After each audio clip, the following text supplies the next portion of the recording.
नमस्कार। आप सभी का एक बार फिर से स्वागत है हमारे चैनल भक्ति ज्ञान में।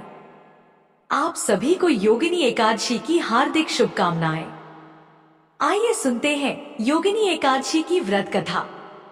दोस्तों, हिंदू धर्म में हर एकादशी का अपना अलग अलग महत्व बताया गया है और अलग अलग विशेषताओं के कारण इनके नाम भी अलग अलग रखे गए हैं।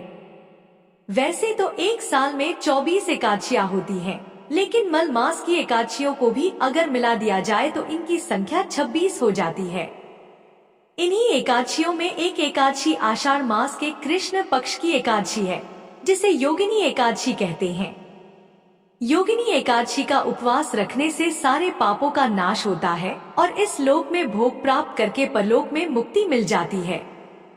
आइए सुनते हैं योगिनी एकादशी की व्रत कथा। महाभारत काल की बात है।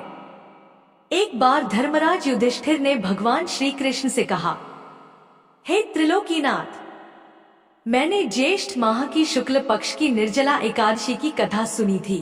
अब आप कृपा करके आषाढ़ माह के कृष्ण पक्ष की एकादशी की कथा भी मुझे सुनाइए।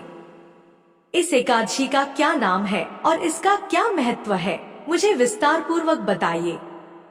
श्री कृष्ण ने कहा, हे पांडुपुत्र, आषाढ़ माह के कृष्ण पक्ष की एकादशी का नाम योगिनी एकादशी है। इसका व्रत सभी पापों का नाश करता है। यह व्रत करने से लोक में भोग और परलोक में मुक्ति मिलती है। हे धर्मराज, यह एकादशी तीनों लोकों में प्रसिद्ध है। इसके व्रत से सभी तरह के पाप नष्ट हो जाते हैं। तुम्हें मैं पुराणों में कही हुई एक कथा सुनाता हूँ, उसे ध्यान से सुनो।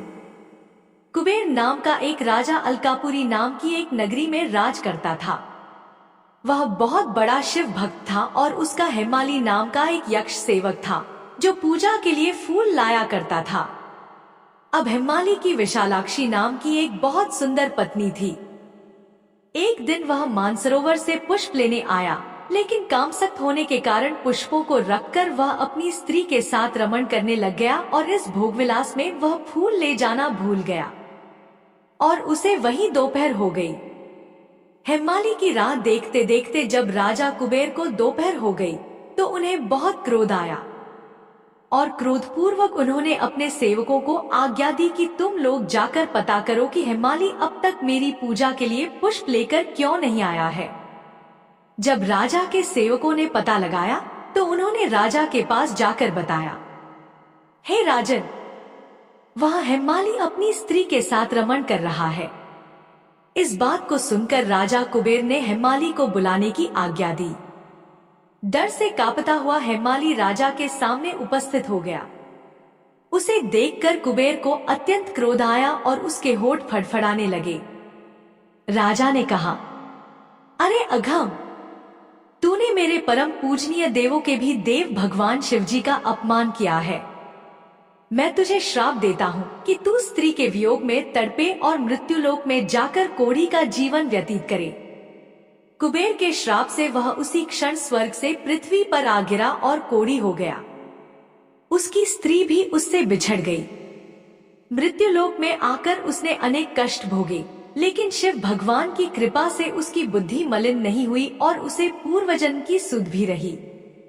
अनेक कष्टों को उसने भोगा और पूर्व जन्म के कुकर्मों को उसने याद किया और फिर वह हिमालय पर्वत की तरफ चल पड़ा। चलते चलते वह मार्कंडेय ऋषि के आश्रम में जा पहुंचा। ऋषि बहुत तपस्या कर रहे थे। वह ऋषि बहुत ही वृद्ध और तपस्वी थे। वह दूसरे ब्रह्मा के समान प्रतीत हो रहे थे और उनका आश्रम भी ब्रह्मा की सभा के समान ही शोभा दे रहा था। ऋषि को देखकर हेमाली वहां गया और उन्हें प्रणाम करके उनके चरणों में गिर पड़ा। हेमाली को देखकर मार्कंडेय ऋषि ने कहा, तूने कौन से निकृष्ट कर्म किए हैं जिससे तू कोढ़ी हुआ और भयानक कष्ट भोग रहा है। महर्षि की बात सुनकर हेमाली ने कहा, हे मुनि श्रेष्ठ, मैं राजा कुबेर का अनुचर था। मेरा नाम हेमाली है। मैं प्रतिदिन मानसरोवर से फूल लाकर भगवान शिव की पूजा के लिए कुबेर को समय पर दिया करता था।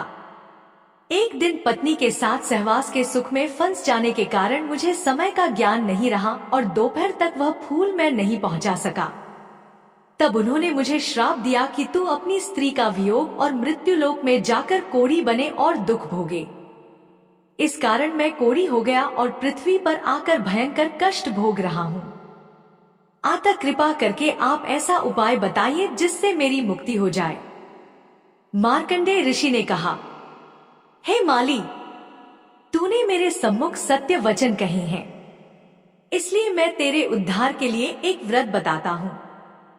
यदि तू आषाढ़ माह के कृष्ण पक्ष की योगिनी नामक एकादशी का विधान पूर्वक व्रत करेगा तो तेरे सभी पाप नष्ट हो जाएंगे। महर्षि के वचन सुनकर हेमाली बहुत प्रसन्न हुआ और उनके वचनों के अनुसार योगिनी एकादशी का विधान पूर्वक व्रत करने लगा।